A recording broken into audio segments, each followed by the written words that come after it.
Good morning to everyone. Welcome you all for the third day, first session of Faculty Development Program on recent trends in green chemistry. I take this opportunity to welcome our today's guest speaker, Dr. Palaniyappan Armugam sir. Welcome you, sir. Now I would like to introduce our speaker, Dr. Palaniyappan Armugam sir. Sir's major objective to work in research and development setup to train and hone younger generation logical reasoning, research ideas and experimental skill. Sir has completed Bachelor of Science in Chemistry from Madras University, Madras, and Sir has handled summer project CLRI, Madras, and Sir has completed his Master of Science, IIT Bombay, and Sir has completed his research assistant, graduate research assistant in the field of development a new general methodology to synthesize arrays or nano patterns consisting of nano thoughts. And Sir involved in synthesis of super modification of super semiconductors, metal nanoparticles and nanocomposite material, development of novel material of biosensors and markers when he was doing postdoctoral research associate in UMass. And Sir currently working as scientist in Sikri Karaikudi as a UHS fellow in the Department of Electronics and Electrocatalysis. And Sir's current research interest is dye sensitized and quantum dot sensitized solar cell, metal ion sensors, effluent transmittance, nanomaterial synthesis for sensing, biosensor and catalytic applications. Sir has worked as research assistant, R&D division, Draft Kettle Chemicals, Bombay, played a key role in many different areas, including synthesis and process modification of additives, method development, physical and chemical for analysis of additives, and quality check of both raw material and finished products. He was also worked as an assistant manager, R&D division, Backlight Highlam, Hyderabad, India, and he was a project assistant, PD division, National Chemical Laboratory, Pune, India. He has published number of papers in journal and international journals, national and international journals. With this short introduction, I welcome you once again, sir, and hand over the session to you, sir.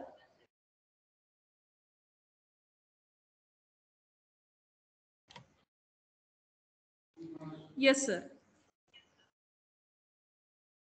Sir, please take over the session, sir.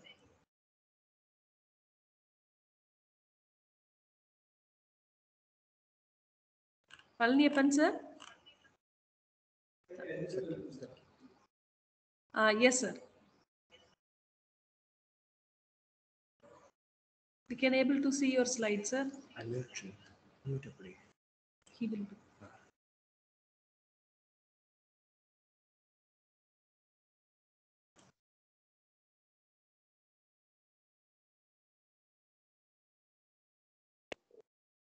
Is it visible, ma'am?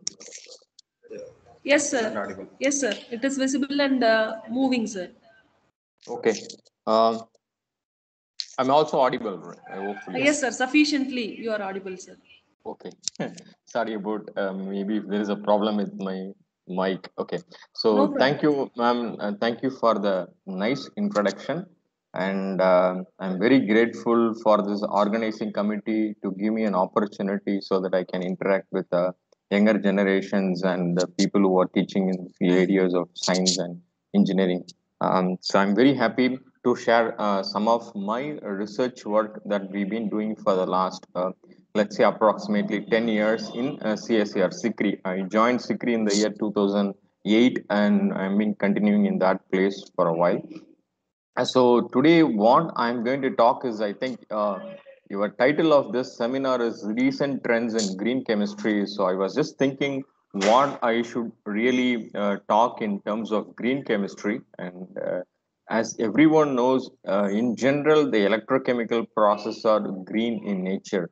I would not say it is completely green, but compared to the chemical synthesis, the electrochemical processes are green in nature because it involves use of less amount of chemicals, materials, energy, and things like that. So we can consider this to certain relatively green chemistry. So I'm going to talk today on how to develop electrochemical sensing and catalysis with the idea of keeping the idea of greener approach. Okay. Um,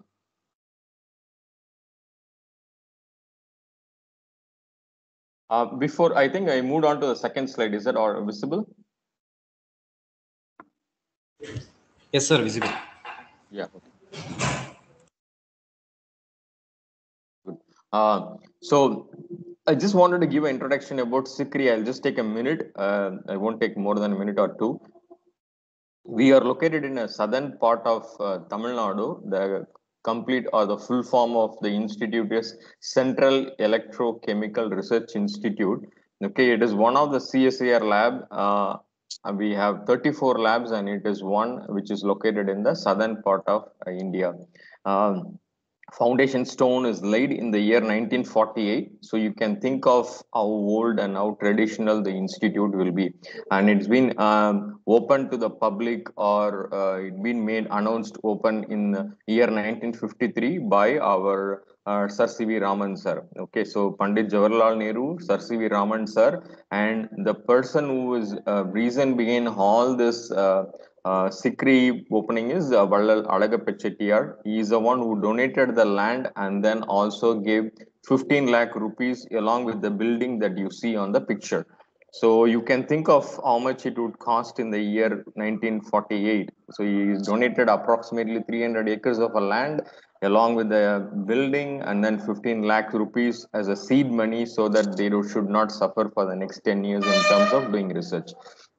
So we are roughly at current point around 300 employees with 100 scientists are there. They are working on a different areas of electrochemistry, starting from energy storage to corrosions, and then I'm into more of basic research. So most of you are aware that in the current arena we are working towards energy, and energy is a main theme where we wanted to use what is called the e-energy or electrical energy, right?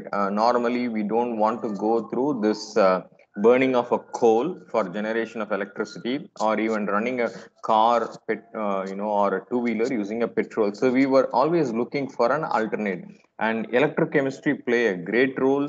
So there are a lot of opportunities that you can join here in a PhD program in case if you planning to do so in the future. And also the institute runs on a BTech program. So after 12th, if any of your friends are there, you can tell them. We also have what is called outside quota of 5 numbers. So normally the strength is 40. So 35 is from Tamil Nadu. 5 students are really, 5 seats are really meant for the outside state students. So if you really score good score in a 12th grade, you have to go through this Anna University counseling in Chennai. Of course, I am not aware of too many detail on that. But through that Anna University counseling, you can enter the CSIR SICRI for doing a bachelor's in electrochemical and electrochemical engineering. This is the only course available, if I know correctly, only course that has been offered by SICRI in whole of the India. There is no institute in India which offers electrochemical engineering, chemical and electrochemical engineering.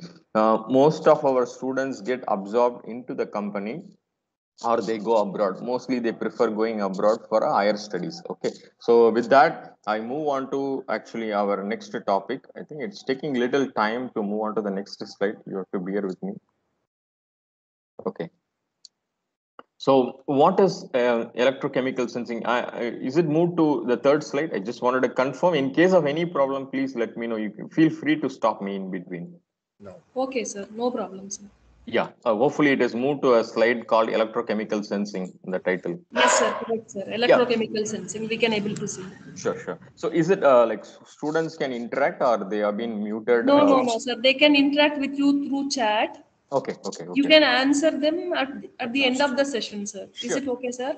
Yeah, that is fine. That is fine. I just wanted to know how this is working Yes, so sir. that I Yes. can, in case if I need to pose a question, I can pose them. That's fine. Okay. So Fine. we have different types of sensing, right? Normally people know chemical sensing. And so what is going to be different in electrochemical sensing? Of course, electrochemical sensing is also part of chemical sensing because the name itself says electrochemical sensing.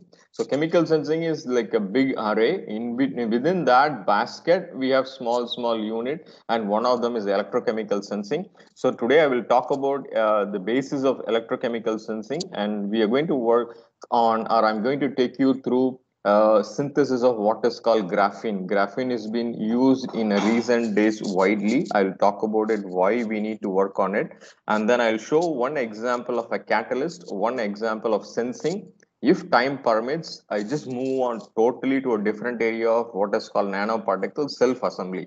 Okay, if that is the time permits. So we have normally what we do in a chemical sensing, it will be like a lock and key mechanism, right?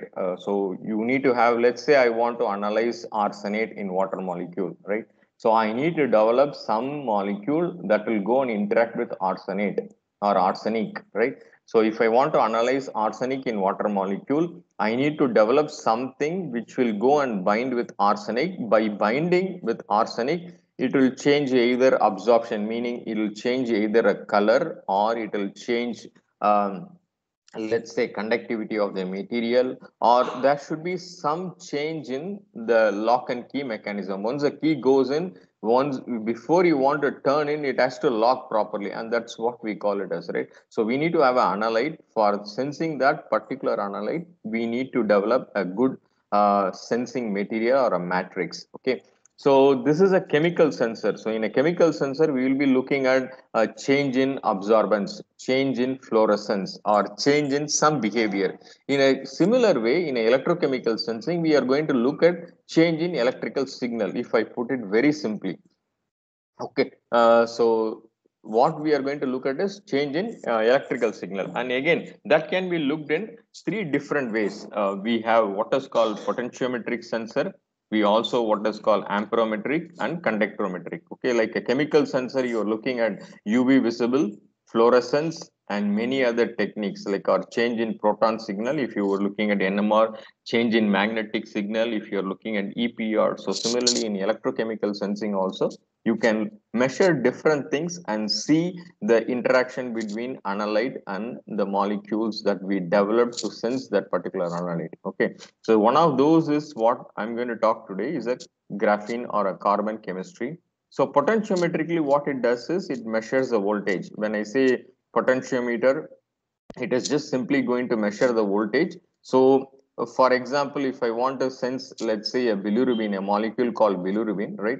So I'm working mostly on both chemical sensing as well as a biosensing. So I'll use some of the bioanalyte for example. Okay, so bilirubin is one of the molecule which people probably know. If you have a anyone is affected with the jaundice, the first test they give in the doctor's prescribe is please go and check your bilirubin because your eyes and hands, everything become yellowish in color, and the expression of bilirubin will be very high.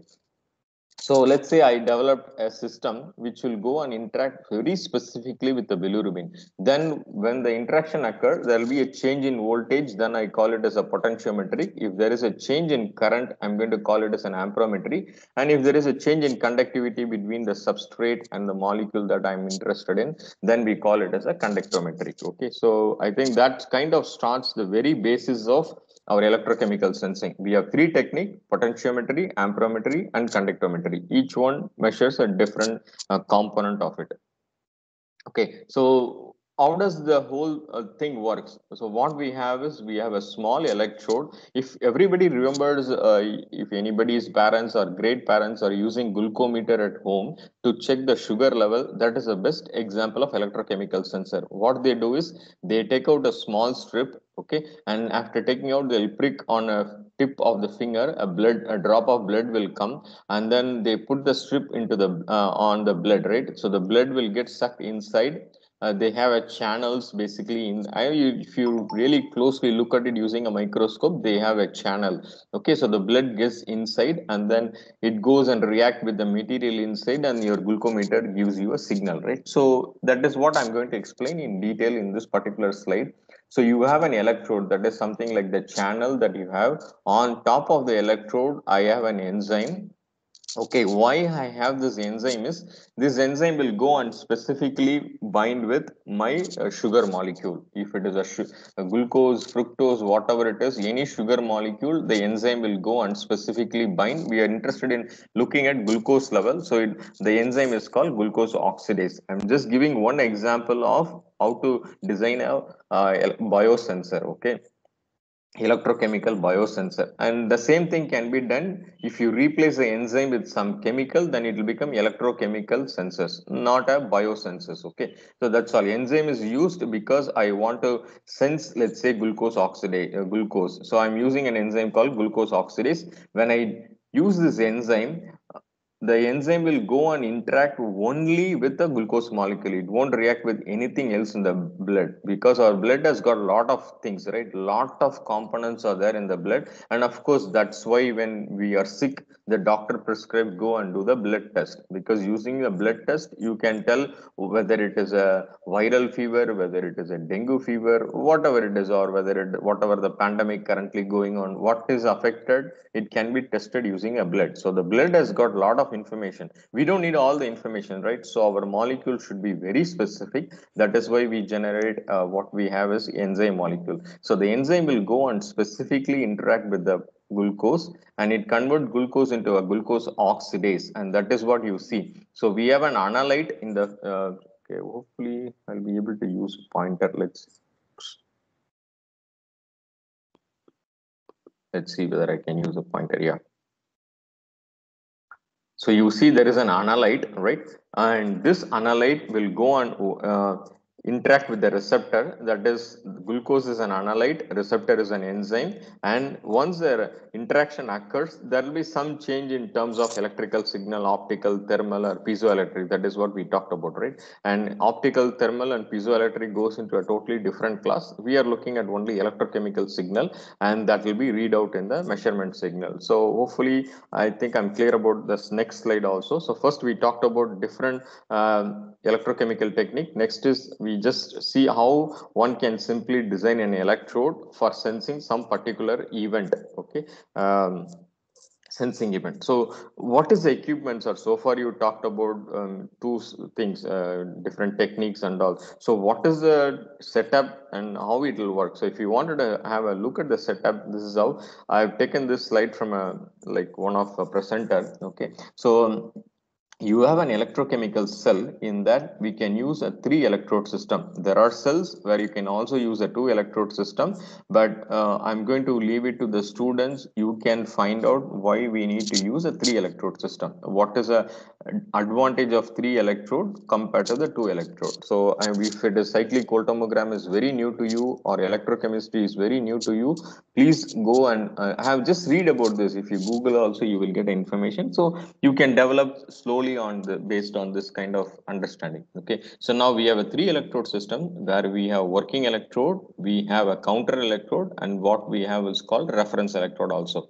Okay, so the working electrode and the reference electrode will be very close to each other. Working electrode is the one which we talked in the previous slide. So we need to put enzyme into the working electrode, and the glucose in a blood sample will go and sit with the enzyme, and that will be converted into electrical signal, because you have reference electrode that will tell you, okay, with respect to that reference electrode, what is the electrical signal or change in that. So if you look at the cyclic voltagram, this is what you will see. First place is what is called oxidation. So you can do anodic scan as well as what they call it as a cathodic scan. Okay, in anodic place you have oxidation occurring in an anode, and in a cathode you have a reduction occurring in a cathode. Okay, so I think that kind of explain. You don't have to worry about what is capacity, Faraday current and all. If someone is really interested, you can email me. We will talk in detail. Okay.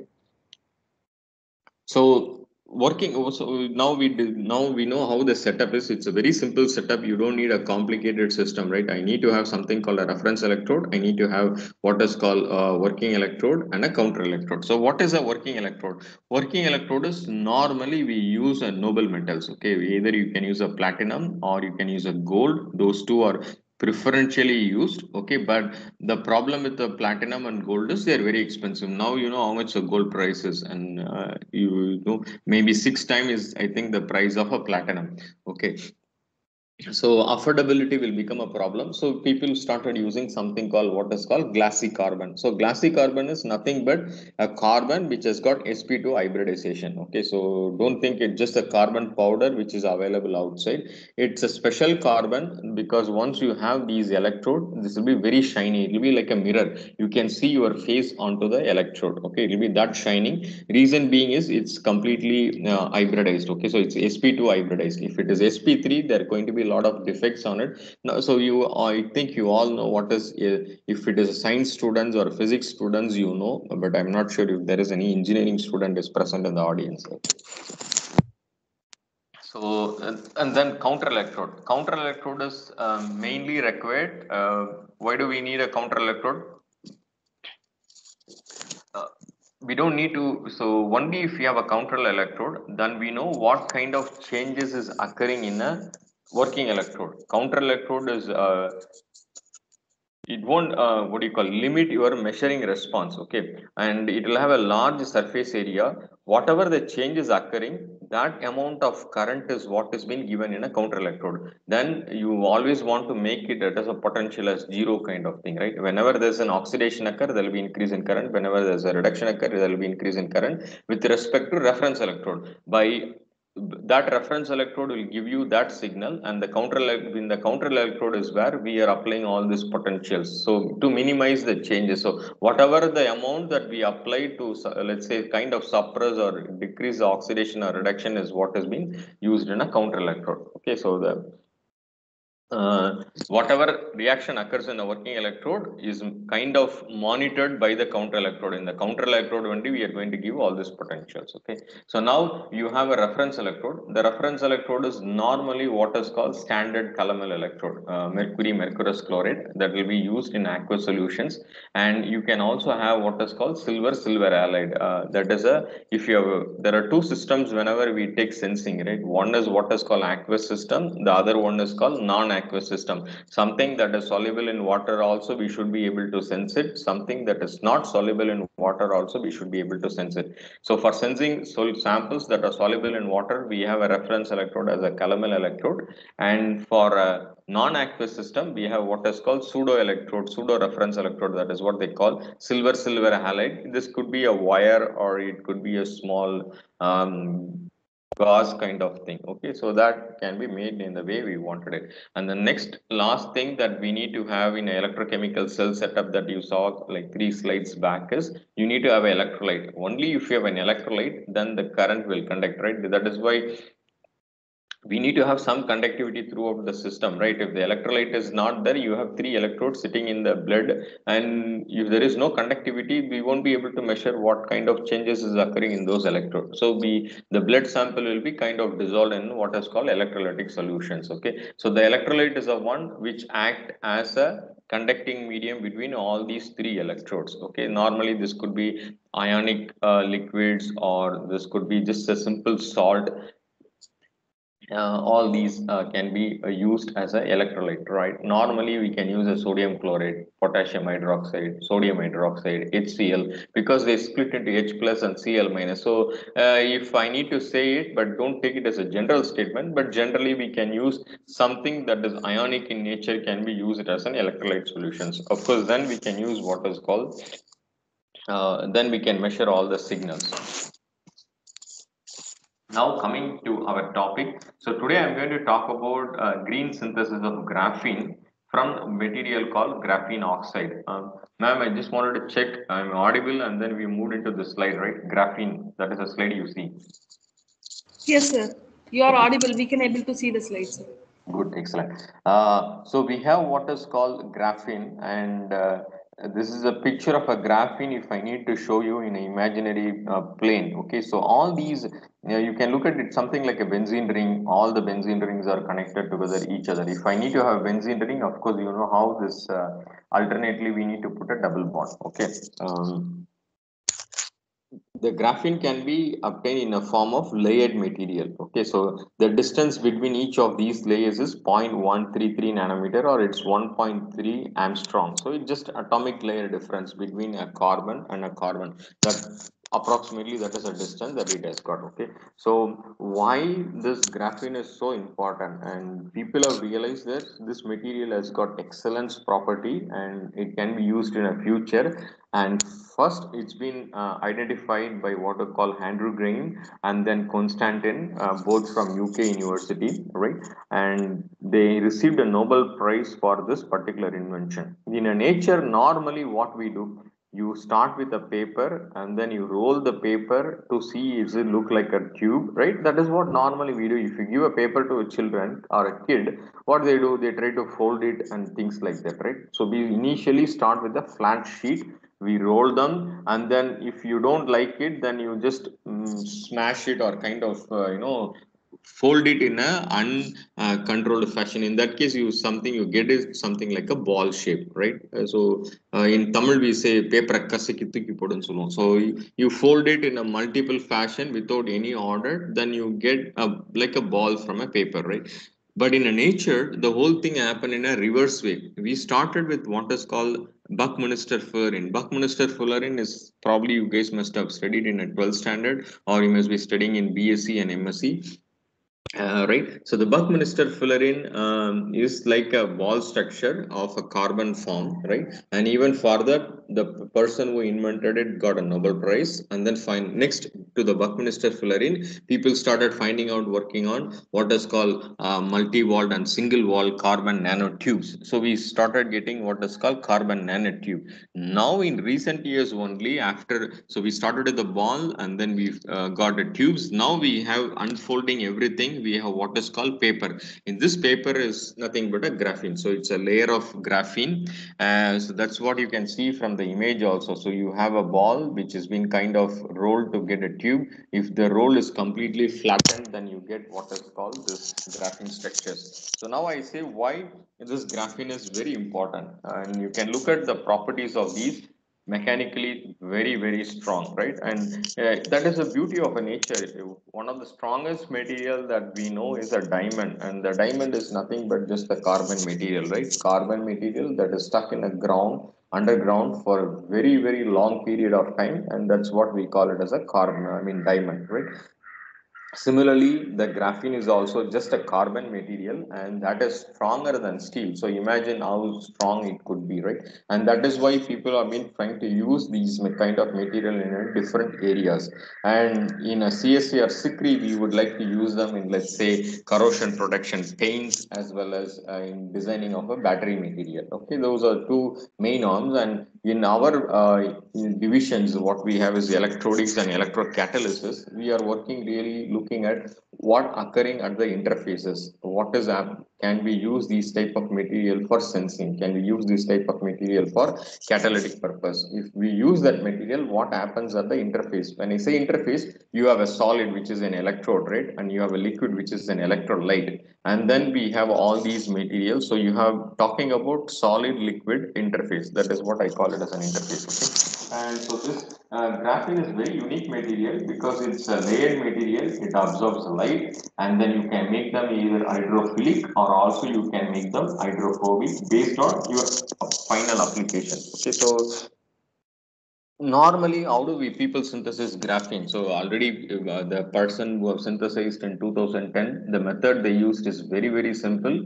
If you listen it, you will say, "Oh my God, why the idea didn't strike me," or why I didn't do this. That is how the idea is. Sometimes people reach very heights because of their thinking, because they are constantly looking at things in a different way than we look at it, right? If we get a pencil, what we do, we just write it and then we throw them off, whatever it is, right? But then this person, they took the graphite, which is there in a pencil, inside the pencil, they put a scotch tape, or let's say your transparent tape, right? And then you peel off the tape from that sellotape. We call it as a sellotape. That's what I'm thinking. Yeah. So we stick a sellotape on top of it, and then now you take the sellotape. You can see small amount of black color material that is being stick to your sellotape, and that's what they figured it's a graphene, and that is how first the graphene is being synthesized, right? So you take a graphite, put a tape, and then peel it off. You get black color material along with the tape, and then you got what is called graphene, and those are perfect graphenes and single layer graphene. Okay, so in a lab, can we, so we cannot, once it is there in the tape, probably we may not be able to use it in many applications. And I'm going to talk about sensing and catalysis. How do I use or scrap the material from the tape, and how much of tape I need to use it? How do I get a lot of material to do my job? So then we need to synthesize them in a laboratory, right? So there are two types of approach. One is a top-down approach. The other one is a bottom-up approach, right? And that people who are working on a nanomaterial, they all know, right? A top down and bottom up approach are very, very famous approaches. Top down, you have very big graphite, and from the graphite you are getting into graphene. In a bottom up, you join small molecule, you burn them in a controlled conditions, and then you get what is called, this is a bottom up approach, you get a graphene, right? This is first you start with a graphite and then you get into the graphene. So the famous method that has been known to get a graphene is from graphite is what is called Ammer's method. So this is where we're getting into slowly what is called greener synthesis. In this particular method, first initially you will convert graphite into what is called graphene oxide. So I'm going to use GO. If at all you see anything in my slide GO, it is called graphene oxide, not graphene. Graphene means perfectly small single layer of benzene molecule attached to each other without any defects. There should not be any oxygen, there should not be any COH group or any group, or there should not be any nitrogen. That's a perfect graphene. Then we call this as a sp2 hybridized carbon, because benzene, if you look at it, it is sp2 hybridized. So think of benzene as a sheet on a piece of paper. So that's a perfect graphene, right? And if there is any defect, if there is an oxygen is there, then it is going to be called as a graphene oxide. So from graphite, if you want to do in a laboratory synthesis, you can not directly get into graphene. So we need to go to this intermediate step called graphene oxide. From graphite, we are going to get, graphite is just a mini layer of graphene bound together. Sir, can we remove simply those layers by using some chemical? So far, no method has been identified. So any chemical you add also, what it will do is it will oxidize that material, and that is nature of the chemical, right? So we are going to use a strong chemical like sulfuric acid, KMNO4, all these are very bad. So you get into graphene oxide, and then for converting a graphene oxide to graphene, again you use what is called reducing agents. So there are a lot of reducing agent is there, right? When you organic chemistry, you must be studying converting from acid to aldehyde to alcohol. You use a lithium aluminum hydride, right? A sodium borohydrate. So these are the reducing agent that we can use. But if you really go and look at your textbook, they will tell these are not environmentally friendly. They are not environmentally benign chemicals, right? So we need to use environmentally benign method to synthesize such a material, and that is what we tried in our lab. Before getting in there, I just wanted to tell you also, once we synthesize the graphene material, how do I identify that yes, I have synthesized the graphene?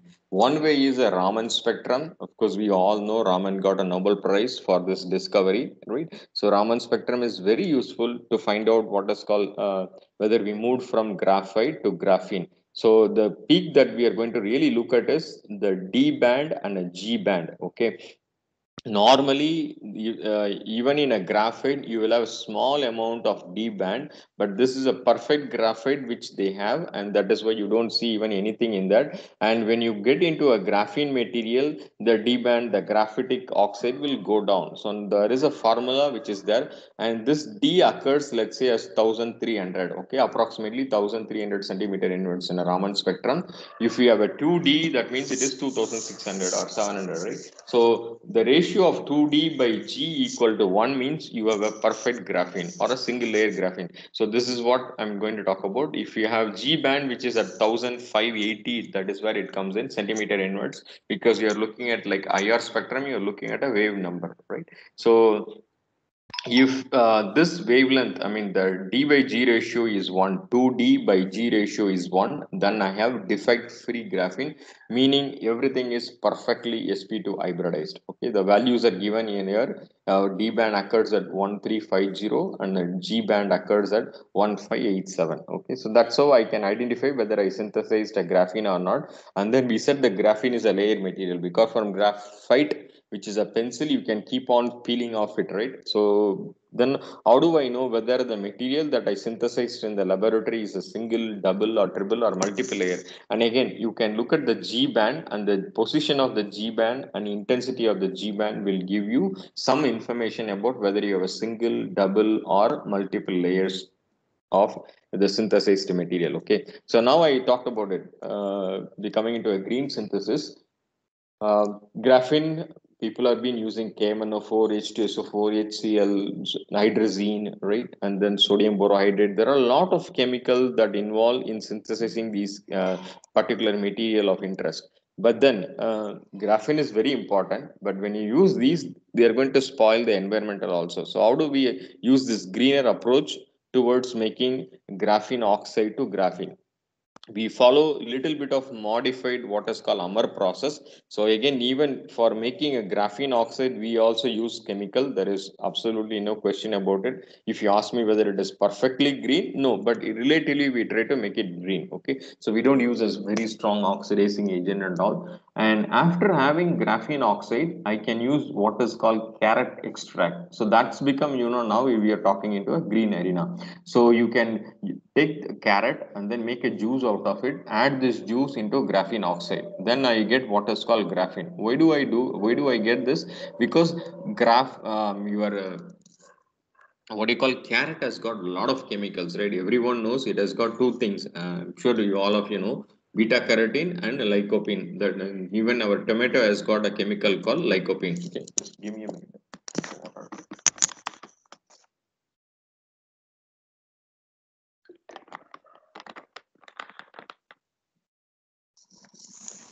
Yeah, so you have what is called beta carotene, and also you have what is called lycopene. So these are strong or a good I would not say even strong, actually these are mild reducing agent compared to your hydrazine or lithium borohydrate or lithium aluminum hydrate and things like that, right? Or sodium borohydrate. Compared to those, these are very mild reducing agents. So it reduces all these graphene oxide into graphene. So now I'm going to use a new term. So I use so far GO, which I call it as a graphene oxide. When I do this reduction, not all of these, whatever the bond that you're looking at, right? There are a lot of functional groups of the COOH, OH, oxygen and all, right? Like a peroxides, an acid, alcohol and things like that. When I reduce it, if I do these kind of reduction, it won't get completely reduced. Okay, so still I will have some amount of oxygen functionality. So I'm going to call this as a reduced graphene oxide. It's not a perfect graphene, but I'm going to call this as a reduced graphene oxide. Okay, so the terminology, you note it down, so don't get confused. If it's a graphene, it has to be perfect sheet like what we saw in the very beginning of the slide. If even there is a small amount of oxygen, we call it as a defect, then I'm going to call this as a reduced graphene oxide. Of course, we reduce a lot of oxygen from COH, OH, and then peroxides, everything has been reduced to very minimal number of oxygens. Okay, so once like I've synthesized the material, how do I analyze it? It will be the next question, right? So I have now in my hand what is called FTIR spectroscopy, Raman spectroscopy, and UV visible spectroscopy. Okay, using UV visible spectrum, I can really look at the band energy or the transitions. So now we know benzene molecule. If you're an organic chemist, you will definitely answer me. Benzene, what are the transitions that are possible? In organic molecule, you have a sigma, pi, n. These are the bonding levels. And then we have n star, pi star, and sigma stars are the anti-bonding level. And the energy transition that can occur is from pi to pi star, n to pi star. That is what we know, right? Sigma to sigma star, will it occur? That is a question mark I am putting you. You can answer it, right? Why do we don't see sigma to sigma star transition? So in a benzene ring, if you take it, these are called conjugated molecule, right? Conjugated system. So there are a lot of pi bonding are there.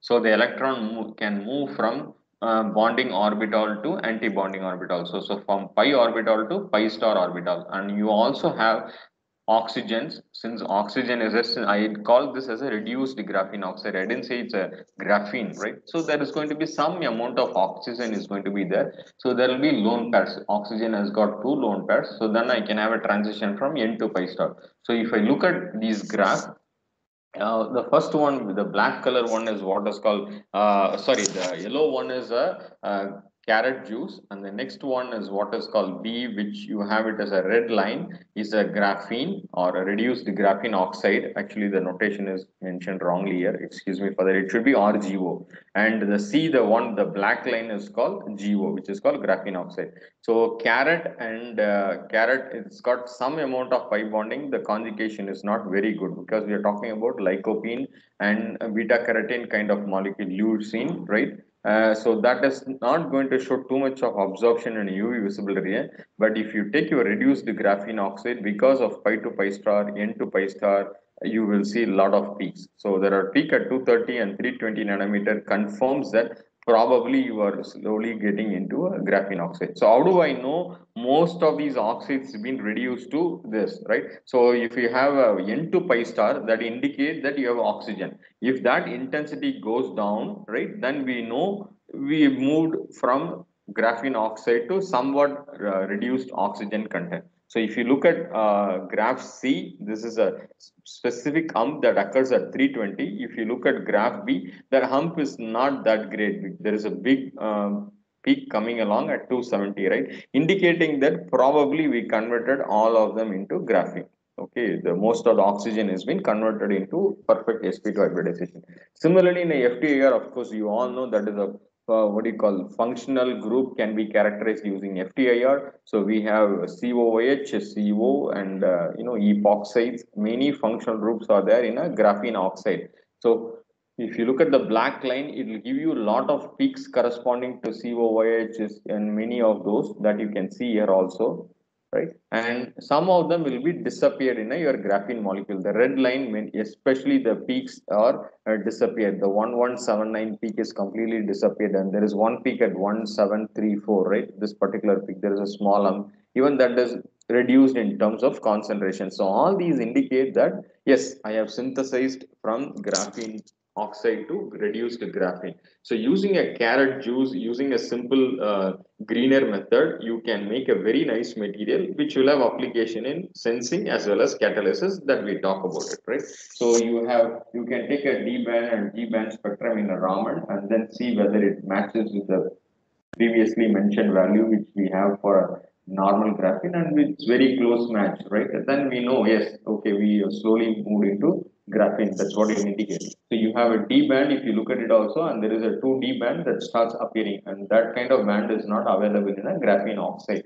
So of course, I said 2D by G should be 1. In this case, it's not again perfectly 1, which means that I still have certain amount of defect. So because we are using a graph, what do you call carrot juices, we are not using any chemicals to reduce it. Obviously, the in terms of quality, it's going to be little less in terms of quality only, but it serve our purpose. Again, I can use what is called X-ray spectroscopy, right?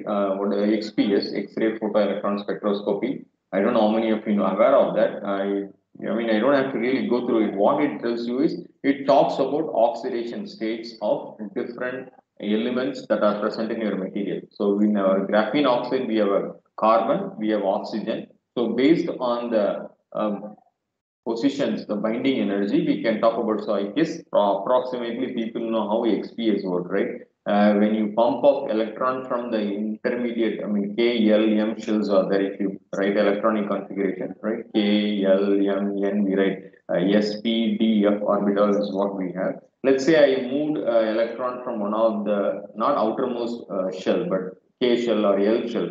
then the electrons in the outermost shell should fall off. It falls off as a light, and also it falls off as what is called X-rays, and that is what we measure in X-ray photoelectron spectroscopy, or what is called XPS, and we call it as a binding energy. How much of energy is required to remove the electron from the attractions of nucleus, right?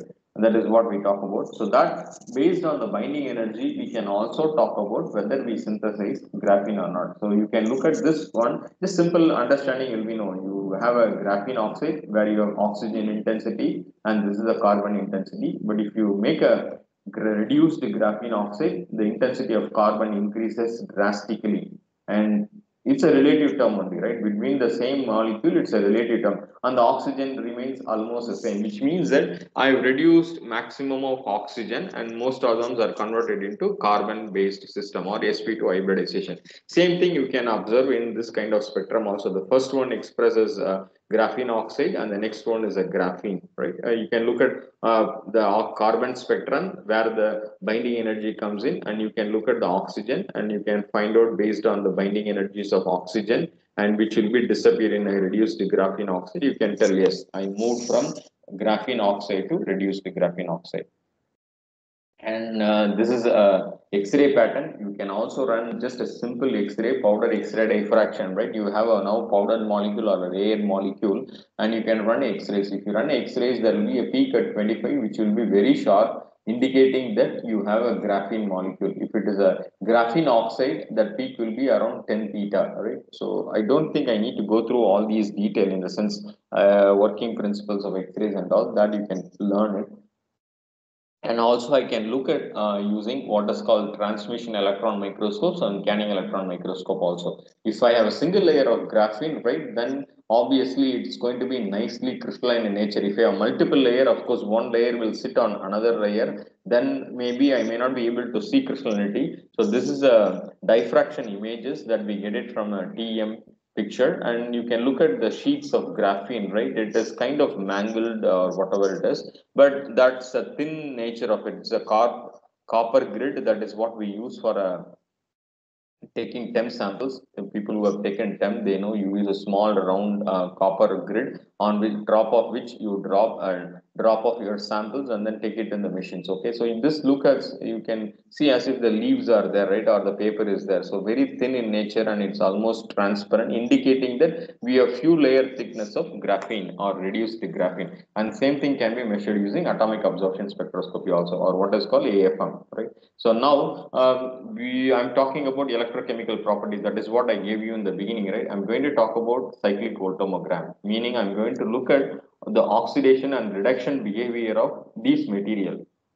The best example, as soon as any students comes into the lab, the first thing we give them is we give electrode, the working electrode that I talked about. Normally we give a glassy carbon electrode and then ask the students to run cyclic voltammogram of what is called ferroferry system. Ferroferry system means you have ferrocyanide which will get oxidized and will get reduced, right? So if Fe is it going to be in Fe2 or Fe3, right? If it is Fe3, it is what it happen oxidized. If it is in Fe2, then it is got reduced. Okay, that is what we call it as a ferroferry system. Further, you take potassium ferrocyanide solutions of certain concentration. In this case, let's say we taken 5 millimolar potassium ferrocyanide concentration, and we run a cyclic voltammogram of it. So we move from ferrous to ferric in nature. So here we can see this nice oxidation peak and the nice reduction peak. The black line shows only if you have a glassy carbon electrode. As I said, the glassy carbon is also somewhere very close to graphene only, but it is not really a graphene. It is very shiny material. As I said, it will look like a mirror. You can see your face on those electrodes. The electrode diameter that we use will be like 0.3 mm. So you can think of how small it will be. Okay. 0.3 imagine a scale and then think of where the 0.3 mm that 3 line comes in, and that's the diameter of the electrode that we will be working on. So we use a very small system in the laboratory purpose to show or proof of concept of our ideas. Okay. So now you take this glassy carbon, put a drop of reduced graphene oxide on top of it, and then run ferroferry system. You can see the current is much higher than. So when you see the what do you call, the peak intensity increases means the current is increasing. That is what. So compared to glassy carbon electrode, the electrode that is coated with the graphene oxide or the reduced graphene oxide shows a better current for ferroferry systems. Okay, of course, you are looking at oxidation of ferrous and then reduction of ferric compound. That is what we are looking at it, right? And also we run what is called, you can do multiple scan, and if the square, what do you call, the square root of scan rate, if the intensity is kind of straight line like what you see on these graphs, then we call this as a diffusion control process.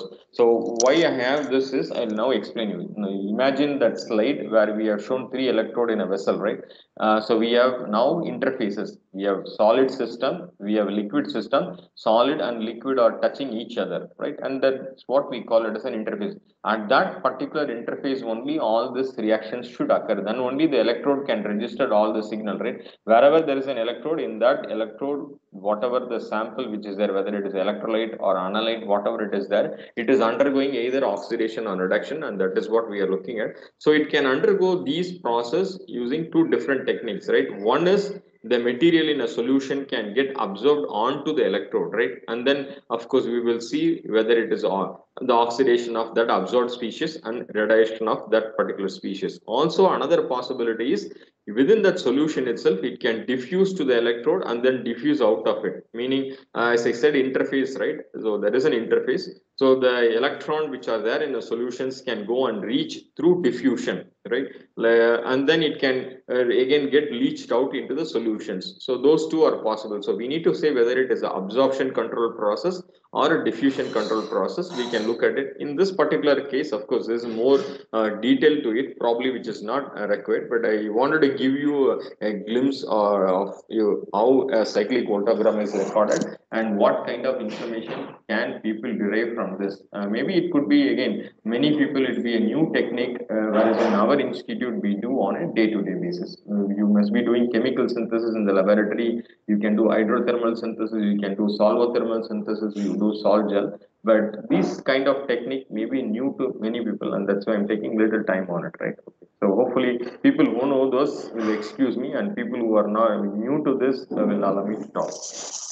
So we can identify whether it is a diffusion control process or absorption control process using this kind of scan rate versus current intensity, square root of scan rate versus current intensity. That is what you see. And this system is a ferroferry system. And the next system what we have is ruthenium, right? And in this case, Cn is minus in nature. In a ruthenium, NH3 is what charges, you get positive in charges, right? So you can look at these 2 molecules and look at their electrochemical behavior. So whether I take ferroferry or hexaamine ruthenium chloride, it's still even this shows the ruthenium gets into a different oxidation, right? If you write electronic configuration, you can take a lot of electrons from ruthenium, such a nice molecule, because it's a transition metal, right? Now, what I know is using this particular carrot juices, I know using a greener approach instead of using a reducing agent, I reduced my graphene oxide to reduced graphene oxide. Again, excuse me for the GR term, it should be RGO only. So we know the electrochemical behavior of this reduced graphene oxide is much superior than just a glassy carbon electrode, meaning this is what we call it as a modified electrode. Initially started with what is called glassy carbon electrode. On top of glassy carbon electrode, I have put a drop of our graphene oxide or reduced graphene oxide. Now the electrochemical behavior of that particular electrode has been changed, and we call this electrode as a modified electrode. Okay, so there is another new term we introduced. So I hope so far it is very clear to people. Yeah, we have an electrochemical technique. We can use amperometry, voltometry, conductometry to sense any systems, right? And we have 3 electrode system. One is a working electrode, counter electrode, reference electrode. Working electrode is where we do all kind of changes. We can modify the working electrode using a material called graphene, and graphene is synthesized now using a greener approach where we used carrot extract. So if you go to vegetable market, of course the idea came like this only. People throw a lot of things towards the end of the day, right? We have here vegetable market, and that comes online only on let's say one is on Thursday, the other one is on Saturday. At the end of the Saturday, they throw a lot of vegetable which didn't go or people didn't buy or something, it's got rotten, they throw everything. And then what we do with this? In one of the vegetable market, there is beetroot has been thrown, right? And we try to use beetroot extract for constructing what is called disensitized ourselves, because that's a different topic. Similarly, we saw people been throwing a lot of carrot, and why to get into the garbage? Can we make anything out of it? So that's how we started this. So we use a molecule that is constructing the carrot as a reducing agent to synthesize graphene or reduced graphene oxide.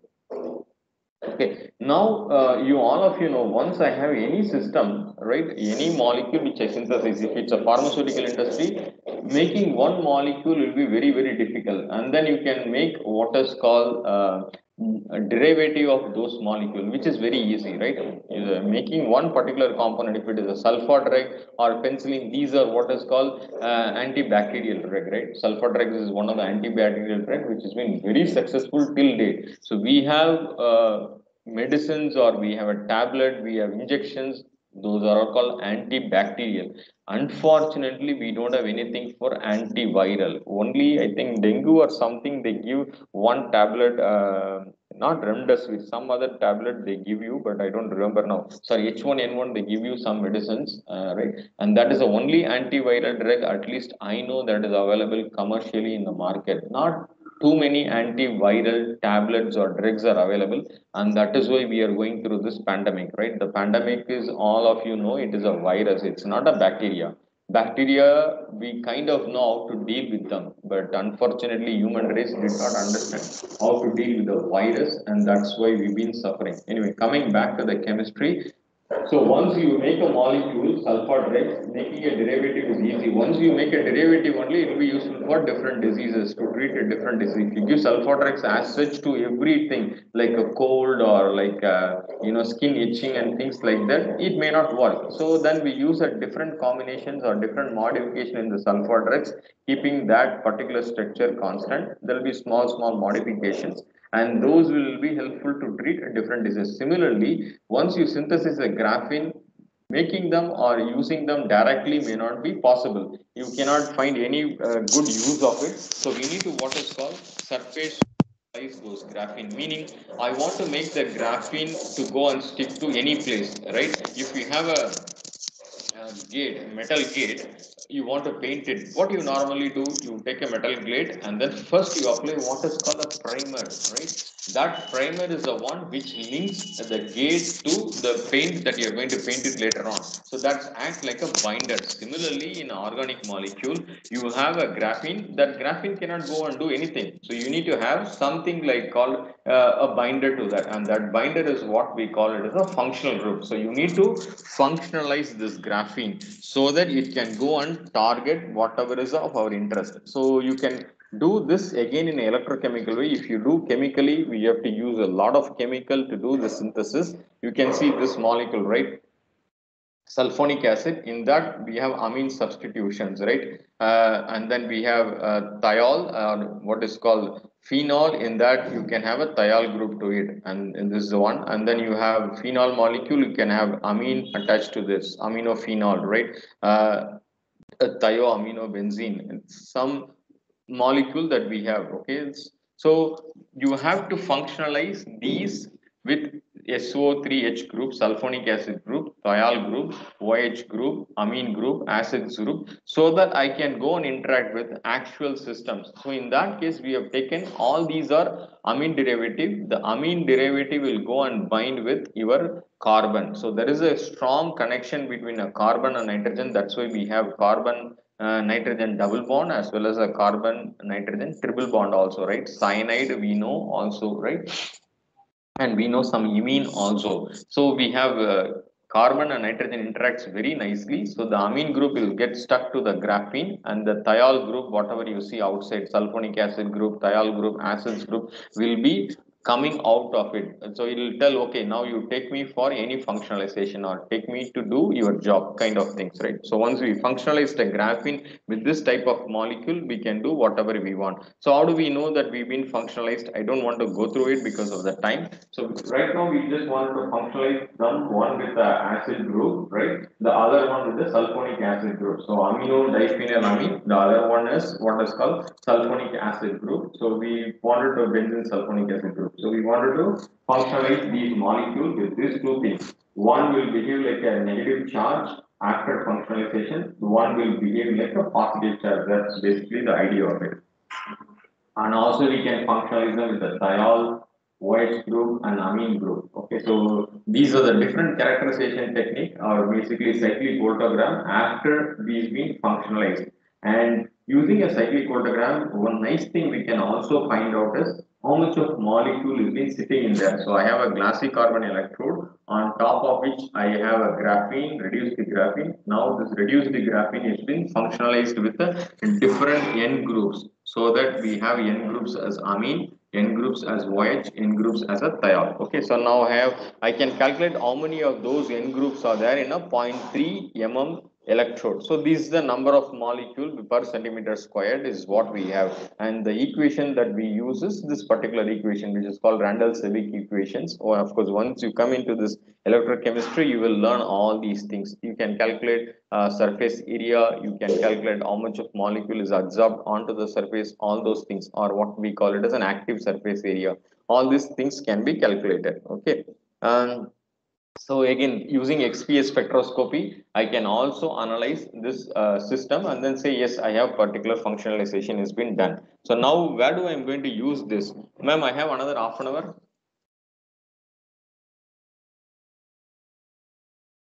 Hello? Yes, sir. Please proceed, sir. Yeah. So once I functionalize a material, where do I'm going to use this for sensing? What kind of sensing I'm going to do it? So once before even you start doing a sensing, you have to make sure that whatever you functionalized still retain that graphene structure. So we know the graphene looks like a fluffy paper kind of thing, right? So like a wafers. So this is how you can see. You have a simple the figure which is on A is reduced the graphene oxide, looks like a sheet, and then you attach a thiol, you attach OH group, you attach amine, you attach COH, you attach SO3H sulfonic acid. There is not much change in terms of the structure. It still look like as if paper is being kind of folded in a unintentional way, right? That's how it looks like, right? So we still know that it's look like a layered material. It can come like a paper or like a small ribbon fiber kind of material. Still it remains that retain that nature irrespective of whatever the chemical reaction or electrochemical reaction we do on it. So that is very important. When you do chemical reaction, sometimes you change the structures, right? You change the property because of change in structure, because of change in physical nature of that particular material. So when we look at it here, there is not too much changes. The layer is still maintained. That is what very important is, right? Now we can look at the electrochemical behavior of these molecules. Now we have a glassy carbon, and then we have graphene oxide, and then we have graphene oxide that has been functional. This is the OH group, and this is, if you record the cyclic voltammogram, this is how they look like. I can record both hexaamine ruthenium chloride as well as potassium ferrocyanide. Now only thing which you need to look at is right, if it is a potassium ferrocyanide, what charge it will be? Fe2 and Fe3. Potassium will be outside, so the whole of molecule will be negative in charge, right? Potassium will be positive in charge. The inside the complex FeCN6 will be negative in charge, and of course that is what either we can balance it or Cl3. That is what we have Cl3. So that the whole thing will be negative. In case of amine, your ruthenium will be positive and amine will be negative. So if we have COH group or sulfonic acid group, right, they may not they may have interactions with, let's say, positively charged system. If you have positive interaction, It is not possible, like a north pole and north poles of a magnet. So if you have a COOH group, your electrode should have amine in that, right? If my analyte is COOH, then I should have amine in my functionalization. That is why I am trying to bring in this, or we functionalized the benzene ring or reduced the graphene oxide with a different functional group. Let's say I want to sense a acid group in the system, then the electrode should have amine into it, right? Once you have NH plus, then that amine will go and have van der Waals interaction with the COO minus, and that is what we're trying to prove with this kind of graph, right? And if you have COH group, that will go and sense positively charged systems, okay?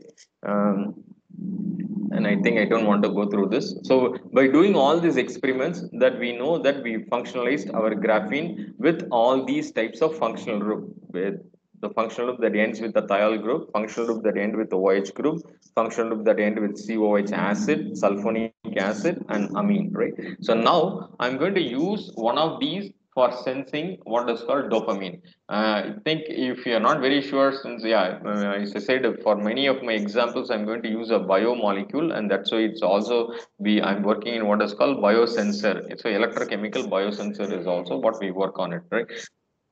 Dopamine is a nerve agent, right? We have mood swing, right? Sometimes we feel very happy, whatever. If there's a new actor that we like, then we are very very happy, right?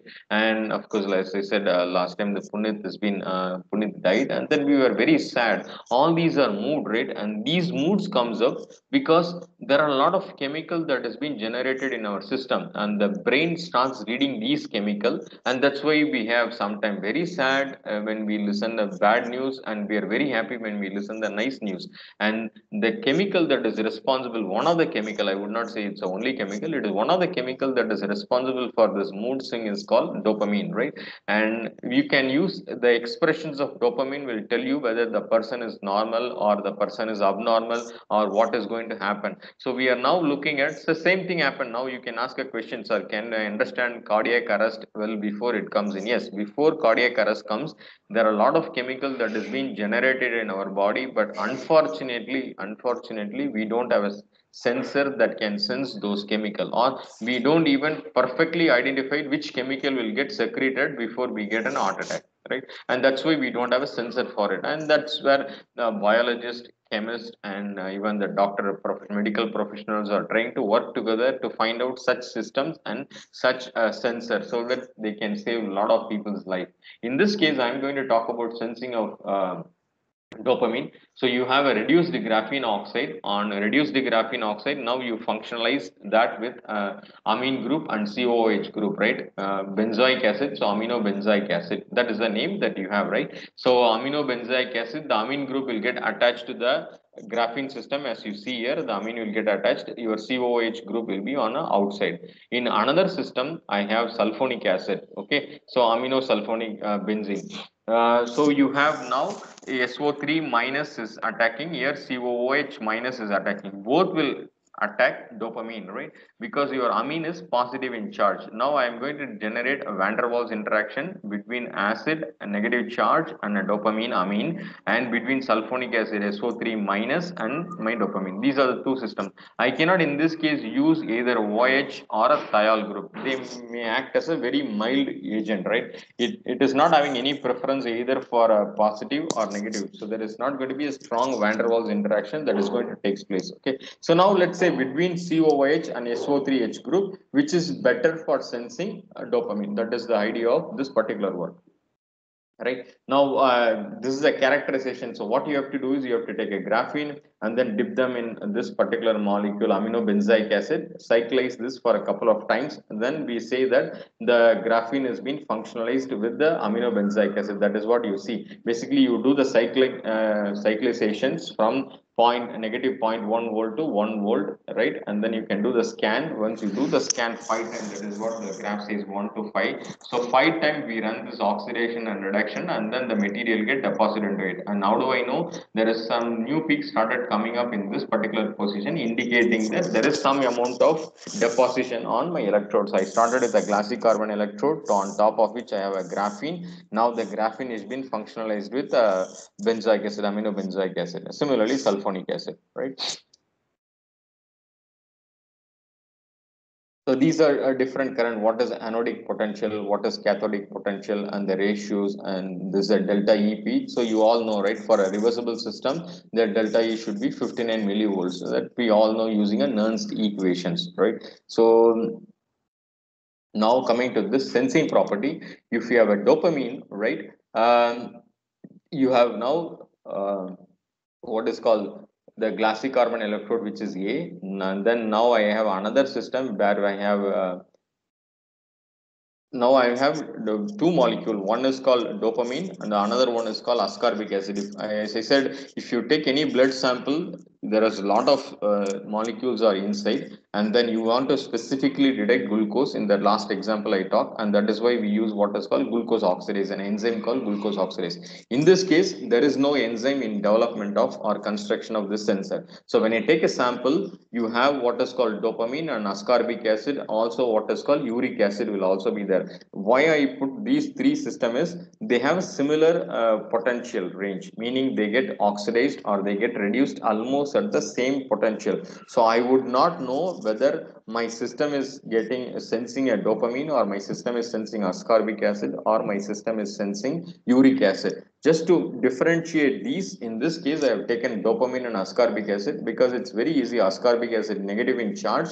and dopamine is in positive in charge, and all the electrode that we generated is negative in charge, right? So in principle I should not be able to sense any ascorbic acid, and that is what you can see. If you look at the graph C, there is not a well pronounced oxidation or reduction peak which is occurring there, right? Which means that the electrode is not interacting with the dopamine. Either it is not a diffusion control or there is no absorption on top of the electrode. So all these molecules are dissolved in electrolyte, right? And then we run a cyclic voltammogram. When we run the cyclic voltammogram, either there is no diffusion or there is no absorption process.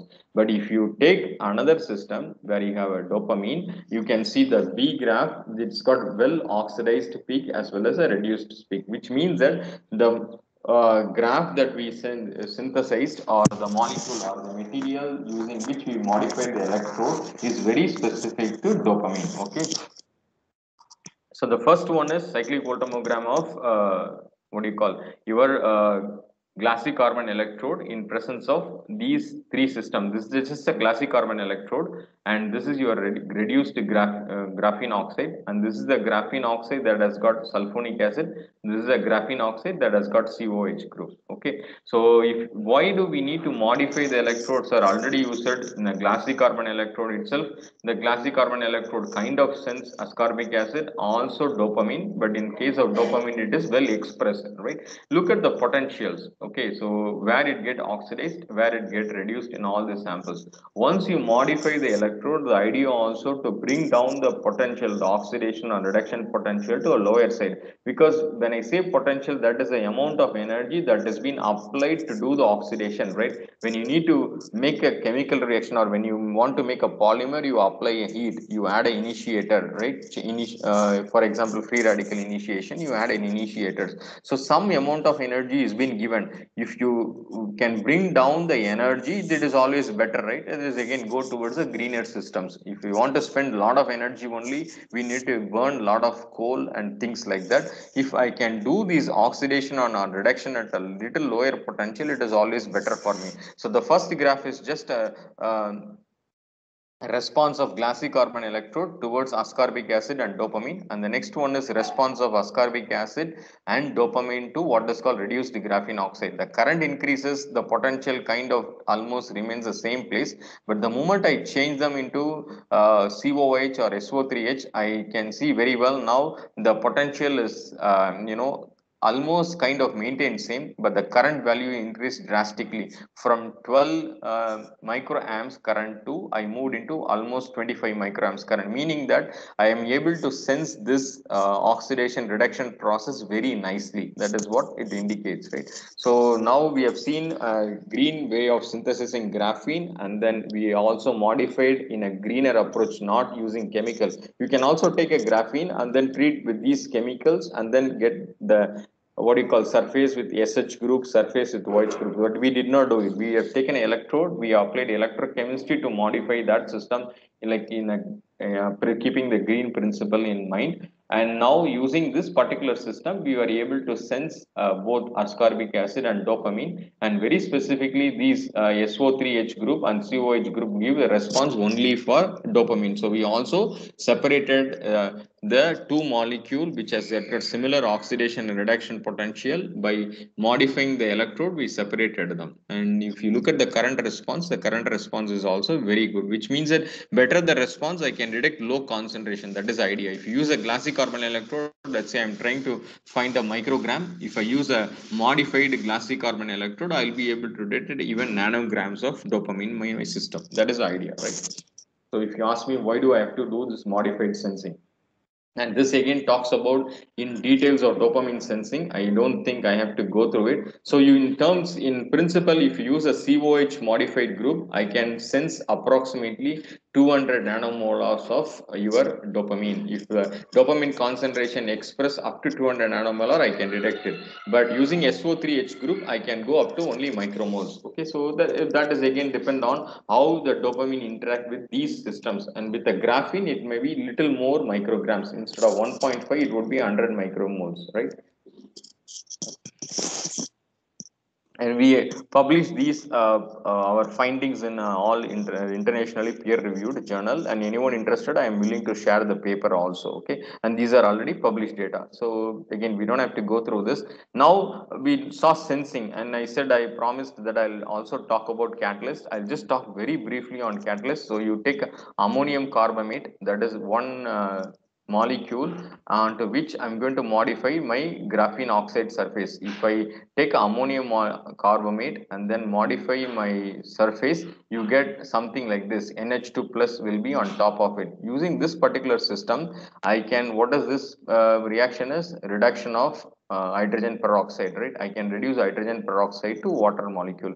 Why I do this is because hydrogen peroxide is intermediate in many of the biological systems. If I can identify the hydrogen peroxide concentration, if I can sense hydrogen peroxide very perfectly in a biological system, I can sense a lot of biological process that is occurring. In this case, we are just doing a reduction of hydrogen peroxide, okay, to water.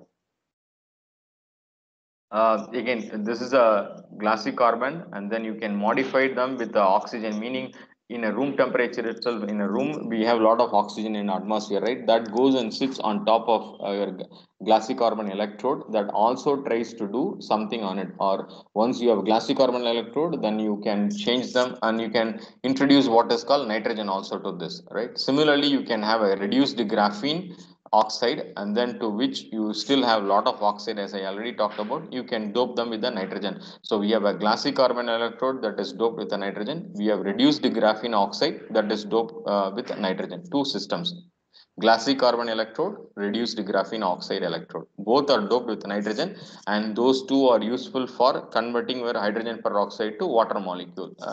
Again, I think we don't have to go through the detail. Only thing we are, what we understand or what I'm trying to tell from all this thing is the nitrogen doped glassy carbon electrode works much better when I want to reduce hydrogen peroxide to hydrogen. So the oxidation peaks at 80 millivolt and at 114 millivolt for nitrogen doped glassy carbon electrode, and if it is 138 for your graphene, reduced graphene oxide. Okay, and basically there is a lot of nitrogen groups inside, and that goes and interact with your hydrogen peroxides, form intermediate. Those intermediate is responsible for reduction of your water system. So normally, if you want to reduce hydrogen peroxide to water, you have to use again a lot of reducing agent. Similarly, you can also use this electrochemical technique to split water, right, into hydrogen and oxygen. That is again another thrust area that people have been working in our institute for a while, right? Because you can generate hydrogen, which is also used as a fuel for many systems, right? And oxygen, of course, you know, it is very useful these days. Okay, so I'll just take, ma'am, can I take another 10 or 5 minutes, 5 to 10 minutes just to Yes, sir. discuss? Yes, sir. Okay, okay. So Carry on, please. yeah, yeah. Okay. Thank you. So far we have seen a couple of systems, right? I've shown like the green synthesis of graphene, and once the graphene has been synthesized, we modified the surface, use that particular surface for sensing one application. In that case, we have sensed dopamine, and dopamine whenever we want to do electrochemical sensing of dopamine, the interferences are ascorbic acid and uric acids. Okay, and similarly, we also use a similar system for converting your hydrogen peroxide into water molecule, meaning reduction of hydrogen peroxide to water. So that kind of takes care of this system. Now, kind of go to the let us fun part, meaning many of you know what nanoparticles are also, right? And you can do using a nanoparticles. We are talking about electrode surface. I said modified electrode. When you use a glassy carbon electrode that we purchase from the store, or meaning market, we just take the molecule. On top of it, now I drop casted my glassy carbon, right? Then the term which I'm going to use is modified electrode. So the modification can also be done using a technique called self-assembly technique. So we'll see what a self-assembly and why this nanoparticle self-assembly is very important. You can do this kind of self-assembly on top of the electrode and use those electrode for either sensing or for catalytic applications. But before get into that particular detail, we should know what a nanoparticle, what a self-assembly is. I think many of you know this is a slide. This is what who I am, and okay, currently this is how I look like. This so if you look at if I need to give a comparison, why this picture is, if how do I imagine a nanoparticle? So someone can ask, you are saying I cannot see through my eyes, it's very small and all. So how do I know? So I think probably we all know that the hair which is on our head, right? That is few micron in size, right? So what we are talking is thinner than or smaller than the air that we are talking about. Obviously you cannot see through the eyes, and that's why they have this example. Imagine a globe, right? So that will be your meter in nature. If I am thinking of any particle in a meter size, imagine a globe. If I need to compare that with a nanoparticle, imagine a globe and imagine myself or my head, right? So then it become a nanoparticle. From the top satellite, you can look at the globe in a big picture, but looking at me in, let's say, Karaikudi town, where I'm sitting in my house, you cannot see me, right? So that is how the nanoparticle is. Globe is your meter and my head is something like a nanometer. That's a comparison I wanted to give you if you wanted to imagine, right? So what is a self-assembly?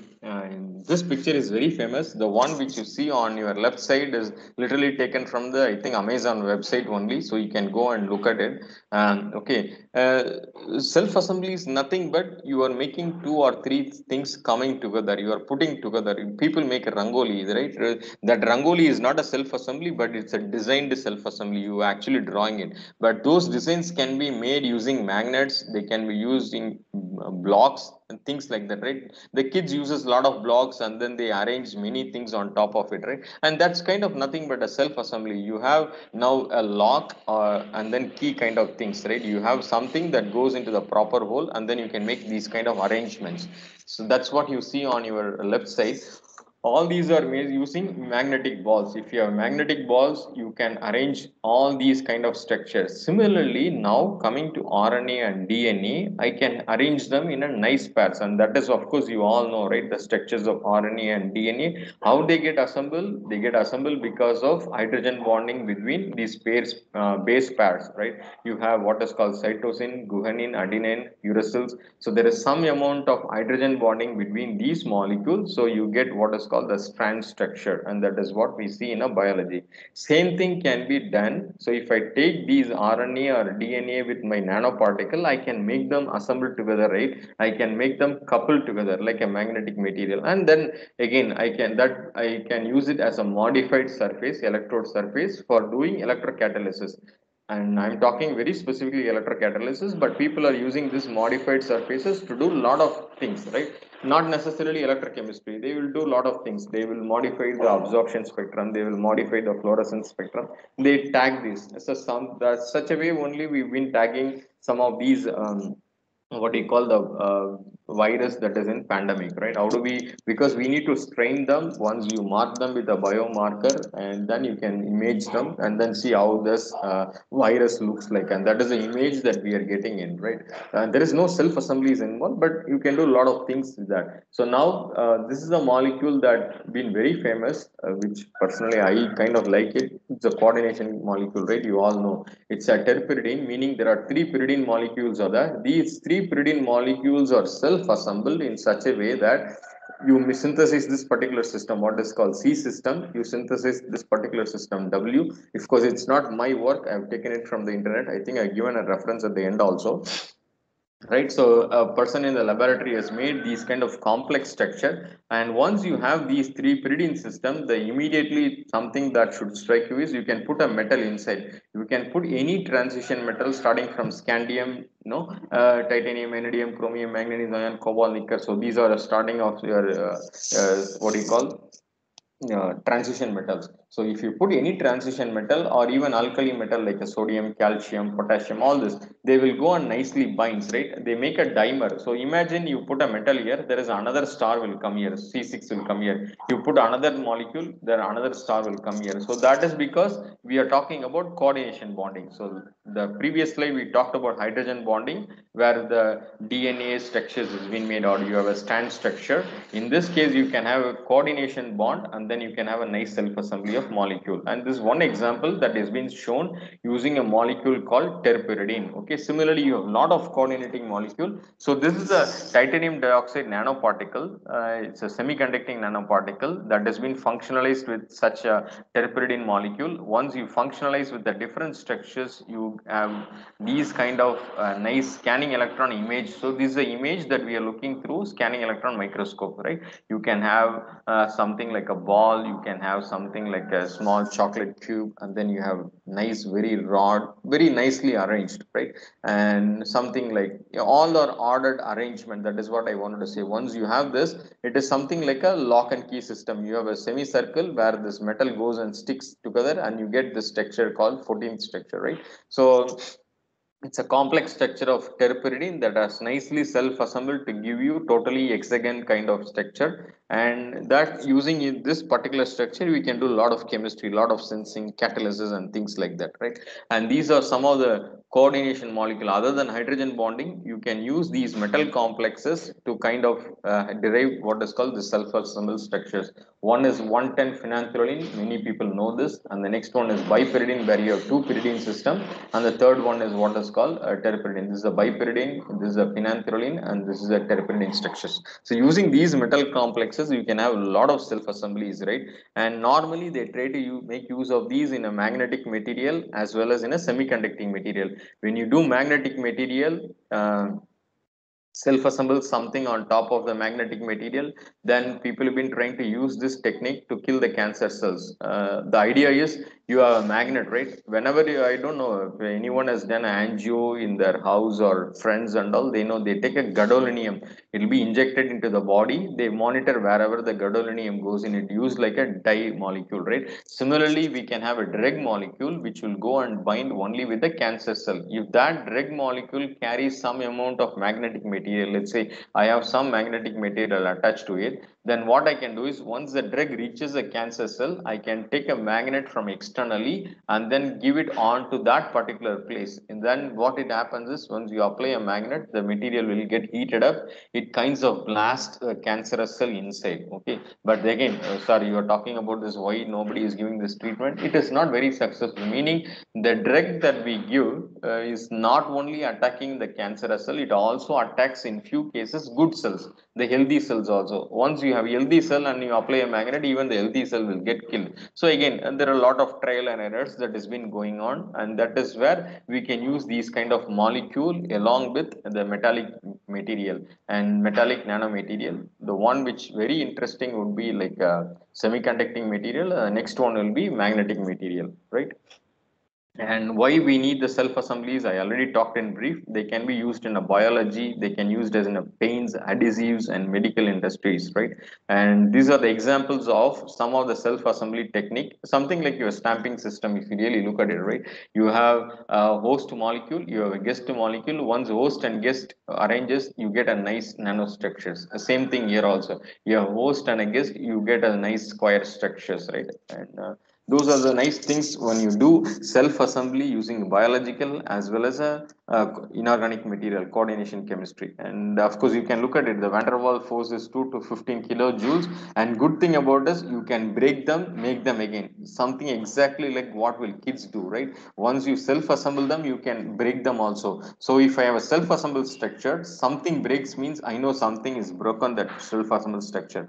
Let's say I have a cyclic voltammograph self assembled structure, that will have certain current response, right? Once some molecule or a gas goes and break that system, then obviously that current response is going to drop down or increase it. By looking at it, I can identify what gas is responsible for breaking that particular self assembly. Then I will say, okay, this is a gas sensor. So if that is how you need to correlate it, because we are working on a van der Waals force whose strength is very, very less, which means that it's reversible in nature. You can make and break. Okay, if you look at a covalent and ionic bonding, these are all like hundreds of kilojoules per mole, and once you break it, you cannot make it again. Whereas in van der Waals forces, it's again easy to assemble and disassemble. That is what I said, make and break, right? So I think we don't need this. Probably I'll stop at this point. These are some of the work that I've been carried out using this terpridine based self assembly. Just give you a very brief idea of it. What we did is, maybe this will. Let me just take you to that particular. What this, just look at this tube, right? We have a toluene and we have water system at the bottom. We have a terpridine in between, okay, which is attached to what is called this magnetic particle. Iron platinum is a magnetic particle, and this is the terpridine which has been attached to that particular system.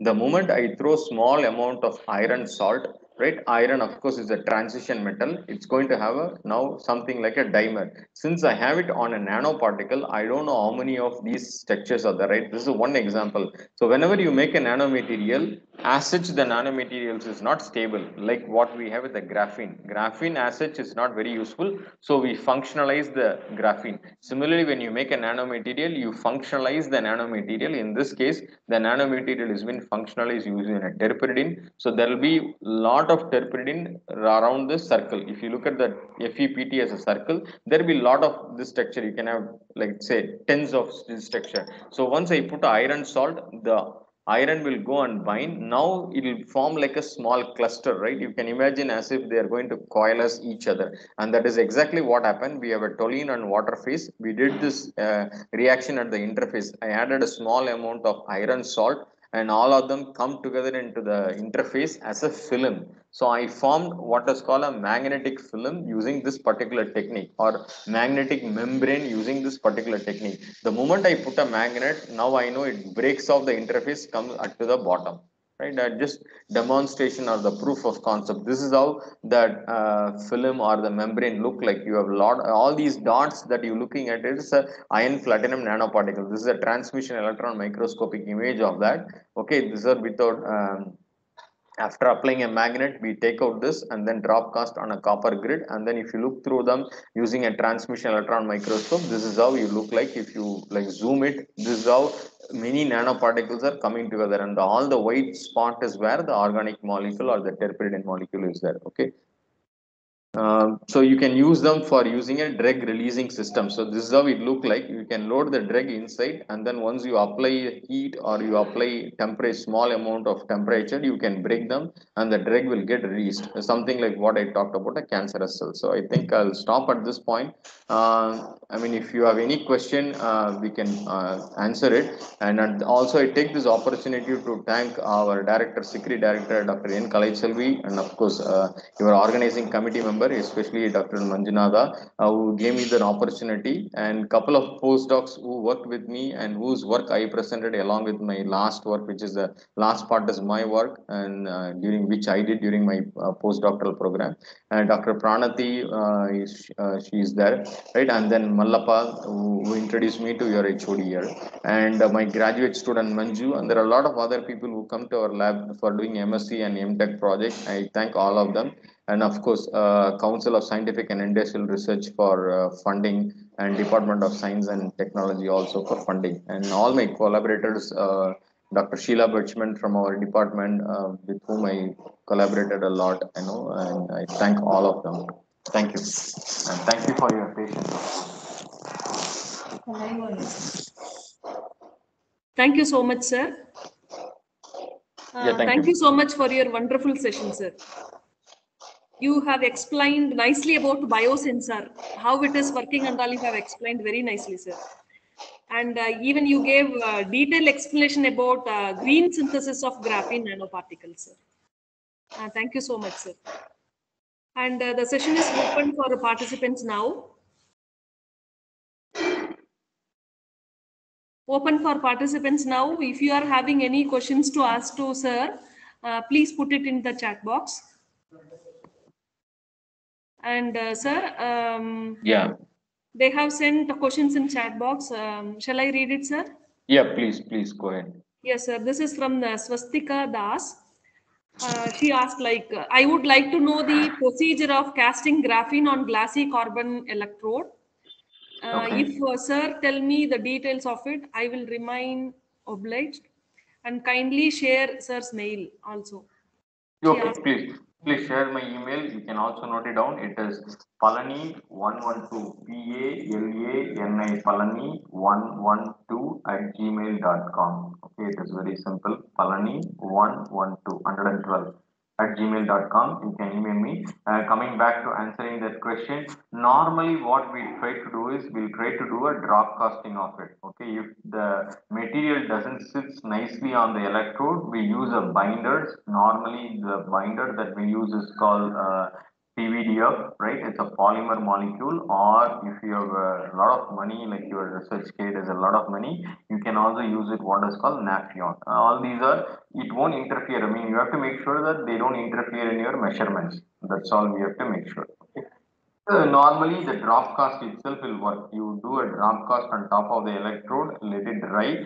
Because of carbon, the electrode is also carbon in nature, and the graphene material that we also have a carbon in nature. There will be a pi-pi interaction, so it will sit there. It won't just come out just like that. Especially if you have a single layer, it won't peel off. It is very difficult. Even if you guys can think of it, you stick anything on a wall or on a glass and then peel off, the majority of them will come out, the last portion will stick to that. Even there is a sticker on a stainless steel vessels, then the sticker will come, but there will be small mark that will get stick to it, right? That's like a single layer or atomic layer of it which is get stick to it. So it is very difficult to separate them also once you drop cast. So don't think that drop casting may not work. It will work perfectly.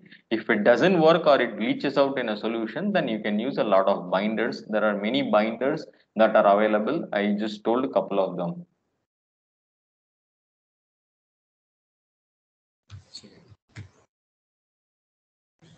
Sir, I'll read the next question, sir. Yeah. This is from Supriya, Dr. Supriya. Okay. Is graphene good material for supercapacitor application? Biomass derived porous carbon shows better capacitance than graphene. Please explain. Well, that's a good question. I don't know. I mean, it depends on what kind of synthesis that we are looking at. Porous materials are known to show better supercapacitor behavior. One of our colleague, his name is Dr. Satish. He is in a functional material division. Right now, it is also called battery division. If you want, I can connect you with them. You will be able to answer this question more appropriately than me. But depending on a synthetic technique only, the supercapacitor works. It doesn't really matter whether the graphene works or a bioderived carbon works, because he also works on a lot of bioderived carbon only. He takes the carbon from a lot of vegetable waste, convert them into a porous carbon material, and then see whether that can be converted as or used for a supercapacitor. Okay, and the reason why you go for these biocarbons are cheaper in nature. You can work a supercapacitor with a platinum electrode, then it's not going to be cheaper, right? It may not come into commercial point of system. Similarly, the graphene is also still a fancy material. People have been suffering a lot in terms of synthesizing them in a bulk scale. If you synthesize them in a bulk scale, what we did is in a very small nature, right? But if you synthesize them in a bulk scale, it's not environmentally benign process, because you're using a lot of oxidizing and reducing agent, and making a porous material to the graphene would be a little difficult. So that is like comparing two different things, apple and oranges. Can I make a porous material and will it work for supercapacitor? Can I have a graphene and will it work for supercapacitor? I would just say it's like comparing an apple with an orange, not a real direct comparison. Each material will behave differently. So whatever works good for your supercapacitor, please go ahead and use. And the person whom you need to contact if you're interested is Dr. Satish. You can go to cecra.res. in the website and look for Satish. Satish is name. Yeah, please. Thank you, sir. And one more question from Dr. Pradeepa BS. how to calculate the sensitivity and limit of detection and response time of biosensor using cyclic voltmeter. Okay, I have to answer you this in maybe I will email you the detail. Okay, it may not be of interest to all these people. We have to talk about a little more of mathematics into it. You make 3 or 4 measurements and then find out the limit of detections. Okay, and the same thing goes for sensitivity also. And I will definitely answer this person through email. Sir, thank you, sir. We have sent the mail ID also, sir, in the chat box. Participants, sir's mail ID is there in chat box. If anybody needs, you can copy it. And also CECRA dot the website, our website. I just type it here. I'll just writing in a chat box. Hopefully, you will be able to see it. CECRI.res.in, where you look at Dr. Satish. Okay, put that. okay, sir, and one more question from Saroj Yadav. It came out a very nice session. They were saying, Thank you. and 1 minute, sir. Few more.